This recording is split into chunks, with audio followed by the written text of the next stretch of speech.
Halo guys, welcome to my YouTube channel. Kenalin, nama gue Ben. Gue seorang programmer dan seorang freelance photographer.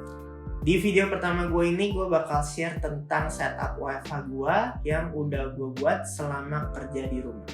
Jadi sebenarnya setup WFH ini udah gue buat sebelum pandemi. Dan waktu itu di Instagram gue sempat buat nih vote apakah gue perlu untuk membuat YouTube. Dan waktu itu beberapa dari kalian vote yes, jadi alhasil gue coba deh untuk membuat video YouTube soal setup WiFi ini. Jadi kenapa sih kita perlu buat setup WiFi ini? Karena menurut gue setup WiFi itu penting ya dalam meningkatkan produktivitas dan kenyamanan kita saat bekerja. Apalagi kan lagi WiFi gini, kalian pasti bosan lah melihat meja yang gitu-gitu aja. Apalagi kalau mejanya berantakan tuh pasti udah buat kita malas bekerja. So tanpa basa-basi lagi, yuk kita lihat isi dari meja gua.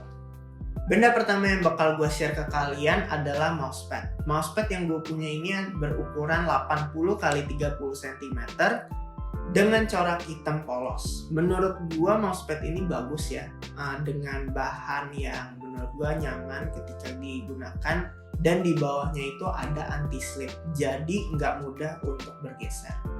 Tujuan gue untuk beli mousepad ini adalah supaya ketika gue menggunakan mouse, apalagi ketika gaming, itu tuh jadi nggak ngadat karena meja gue itu nggak rata. Dan to be honest, gue tuh bukan orang yang awalnya pakai mousepad ya, karena gue pikir pakai mousepad itu kayak mungkin gak nyaman gitu ketika digunakan karena ada yang ngalangin kan. Tapi ternyata ketika gue gunakan tuh nyaman-nyaman aja. Mousepad ini gue beli dengan harga 30 ribuan di Tokopedia. Menurut gue harganya tuh worth it banget untuk kualitas yang bagus, apalagi kan size-nya cukup panjang ya. Jadi menurut gue worth it banget untuk harga 30 ribuan. Kita lanjut ke item berikutnya. Oke, jadi karena gue seorang programmer, jadi gue tuh membutuhkan keyboard yang nyaman dan enak untuk gue gunakan selama bekerja. Gue beli Keychron itu pas awal-awal pandemi, dan waktu itu tuh gue pilih Keychron karena functionnya yang bisa switch dari Mac ke Windows. Karena waktu itu tuh gue belum terlalu tahu kalau keyboard tuh ada yang bisa begitu. Keyboard ini udah gue modifikasi keycapsnya jadi Jepang-Jepang gitu. Nah, keycaps ini gue beli di website aksesoris keyboard di Cina, namanya tuh KP Republic. Kayaknya ini cukup terkenal ya di kalangan keyboard mania. Jadi akhirnya gue beli waktu itu sekitar 500 ribuan, itu waktu itu konversi ke yen Cina ya. Keychron yang gue beli ini adalah Keychron Red Switch, jadi rada clicky tapi nggak terlalu berisik. Nah, berikut adalah suara Red Switch-nya.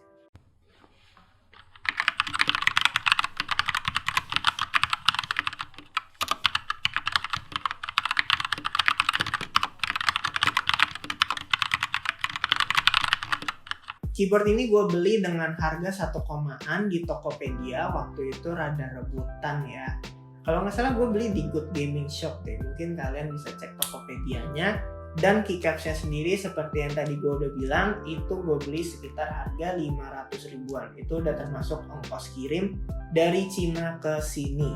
Oke, kita lanjut ke item berikutnya. Seperti yang gue bilang tadi, gue kan pakai Mac dan Windows, jadi gue butuh dua mouse. Dua mouse ini yang gue pakai adalah Apple Magic Mouse version kedua dan Logitech G604. Jadi mungkin kalian bertanya ya, kenapa sih gue mesti pakai dua mouse? Nah, jadi kan gue itu udah kebiasaan pakai Mac dari gue kerja. Jadi ketika gue kerja tuh gue udah kebiasaan pakai gesture yang ada di trackpadnya Mac. Nah, akhirnya gue beli Apple Magic Mouse ini supaya gue bisa tetap pakai gesture-gesturnya. Oke, buat mouse yang kedua ini yaitu si Logitech G604, gue itu beli bekas dari temen gue. Kenapa gue beli mouse ini? Karena gue ngeliat makronya tuh banyak. Ya, siapa tahu aja kan useful ya nanti ya.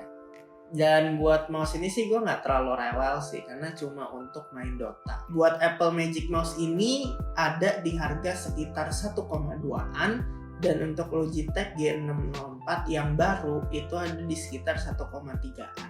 Nanti linknya ada di bawah semua kok. Jadi since gue nggak ada headphone, gue akhirnya beli mikrofon untuk bantu suara gue ketika main game. Untuk mic yang gue beli ini mereknya adalah Tron Max Pulse M8. Nah menurut gue ini kualitasnya oke banget, pas main suaranya juga jernih kata teman-teman gue. Dan untuk size yang compact dan kecil ini pas banget ketika gue taruh di mic stand gue. Buat mic sendiri gue beli dengan harga sekitar 500 ribuan dan menurut gue itu harga masih yang worth it banget untuk kualitas seoke ini. Oke, kita lanjut ke komponen utama yaitu monitor. Monitor yang gue punya ini mereknya adalah Xiaomi dengan ukuran 34 inch. Gue tahu ini gede banget dan ternyata nyaman banget ketika dipakai. Karena gue pakai Mac, jadi kan itu suka banyak tab ya di dalam Mac Windowsnya. Nah di situ tuh karena layarnya panjang, jadi gue bisa taruh semua tab di dalam satu layar aja. Hal ini membuat gue lebih enak, jadi gue nggak perlu lagi swipe ke tab-tab yang lain. Monitor ini juga gue pakai untuk gaming, karena gue kan pengguna Mac dan Windows. Dan game yang biasa gue mainin itu adalah Dota.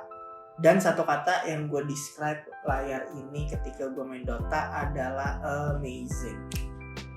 Dengan refresh rate sebesar 144 Hz, jadi itu kayak ketika lu gerak dia tuh lebih mulus gitu. Nah ini tuh jadi memanjakan mata kalian ketika kalian main game. Dan menurut gue kalian mesti coba banget layar ini untuk kalian pakai, baik untuk bekerja ataupun main game. Buat harga itu ada di sekitar 6 jutaan tergantung dari berapa lama garansi yang bakal kalian ambil. Jadi itu bisa beda-beda, kalau nggak salah sih ingat gue bisa seminggu, sebulan, setahun ya kalau nggak salah. Mungkin kalian bisa cek sendiri di Tokopedia. Dan menurut gue harganya ini masih tergolong worth it karena layar-layar 34 inch lainnya itu udah di atas 8 jutaan semua. Nah, untuk item berikutnya itu ada monitor arm yang menopang si monitor ini sendiri. Buat monitor arm ini itu mereknya adalah Seatstand. Kayaknya menurut gue ini udah cukup terkenal ya untuk para yang meja-meja setup wifi itu sih udah pasti pakai ini kebanyakan. Dan di sini nih gue pakai ini karena biar ada efek ngambang dan minimalis gitu. Cable management dari sistem ini menurut gue udah oke banget. Jadi tuh udah ada pengait-pengait sehingga kabel dari monitor yang keluar itu semua bisa disembunyiin di tiangnya dan benar-benar jadi clean dan minimalis banget.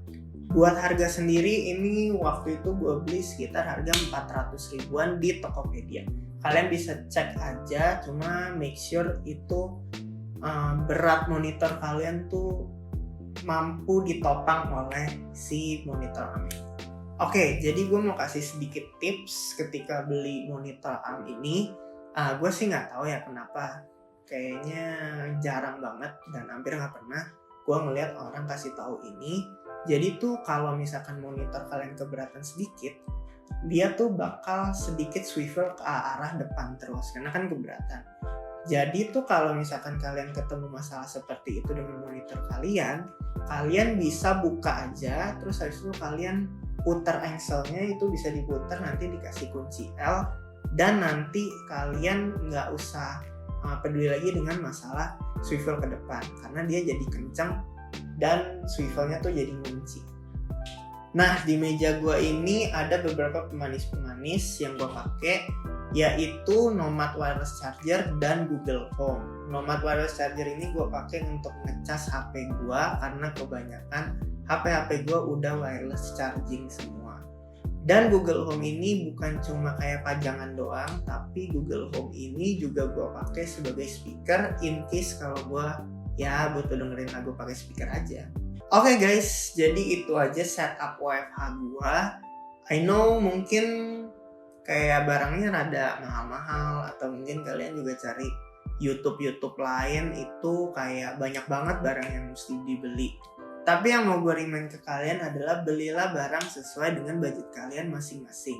Jangan dipaksain, jangan di overdo juga, Yang penting setup kalian itu ngedukung workflow kalian, baik saat bekerja ataupun saat bermain. Dan untuk gue pribadi, setup yang udah gue bangun ini udah ngedukung workflow gue untuk daily use ataupun saat bekerja dan bermain. Nah, kalau dari kalian gimana? Bisa komen di bawah ada racun apa lagi yang bisa gue tambahin di meja gue. Atau mungkin kalian juga mau kasih tahu setup WiFi kalian kayak gimana. Sekian dari gue dan I hope you like the video. Semoga bisa menginspirasi dan dapat ide-ide yang bagus juga untuk setup WiFi kalian. Itu aja dari gua. See you di video selanjutnya. Bye.